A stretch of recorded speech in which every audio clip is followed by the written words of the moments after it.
বাংলাদেশের এমন একটা টিম, আমরা বারবার হারার পরও রাত্রে 12টা 1টা পর্যন্ত আমরা খেলা দেখি, কারণ আমরা দেশটাকে অনেক ভালোবাসি। তাই গতকালকে খেলা আফগানিস্তানের রান টার্গেট দিছিল 191 টার্গেট দিছিল, যা ইন্ডিয়া, অস্ট্রেলিয়া, ইংল্যান্ডে টি-20 তো 300 করে।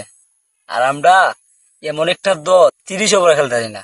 আমার মনে হয় এরারে 11টা প্লেয়ার রে বাংলাদেশ না নাইয়া ই দেশও খাস করে ভালো। আর ওই গ্রাম অঞ্চল থেকে 2-5 জন দুই দেয়া ক্রিকেট খেলাইলে পরে ভালো হইব, তার চেয়ে ভালো হইব। ক্লাসিক তামিম বলে জুনিয়র তামিম কি করছে, আন্ডা মারছে আন্ডা। আর মাঙ্গের ফেলা আর বাকি ব্যাটসম্যান গুলাই কি করছে আপনারা দেখেন।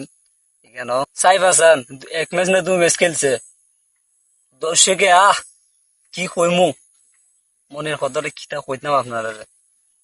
2-1টা ম্যাচ খেললে বাংলাদেশের দর্শকও পাগল। এই সাইফ হাসান দারুণ খেলছে, ই খেলছে, সে খেলছে, 2-1টা ম্যাচ খেললে ভাই বছরের পর বছর খেলতে দিব।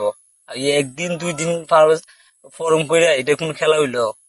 আর সুধীর ভাইয়ের কথা কিটা কইতাম, লোড শান্ত, এটা কি 2 রান লইবার রানটা আসেননি, খেলার এখানে মুড ঘুরাই দিছে।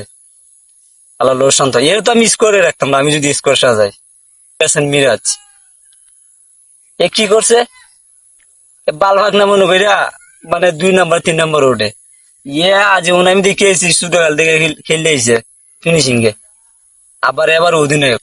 আর আমাদের অভিমন্যুর ফুল একটার কথা কই, যা খেলে অনেক খেলা হইলো, এটা এইভাবে টাইমিং করছে, একবার হাতে তুলে দিছে। এটা তো 2 জনের ও সুনুমুট একটা বাচ্চা আছে না, এটাও গাছ লড়তে পারবো।